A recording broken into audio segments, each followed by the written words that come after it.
Our theme today says, TWEWALE OKUBUSIZABUSIZA WAKATI MULUGENDO. Let's get rid of doubting amidst our journey. Yes, omulungi yebazibwe. Amen.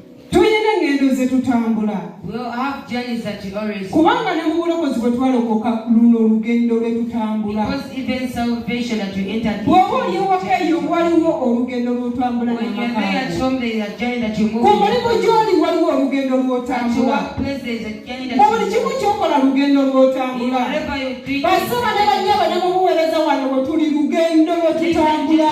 even in ministry is also a journey that you are moving. olusomo lw'osobola okuwangula n'olutambula n'olutuusa gy'olaga.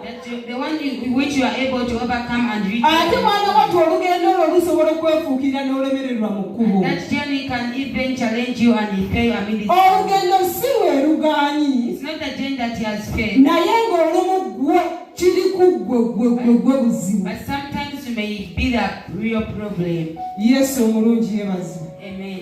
omubi sitaani waali. The devil is there.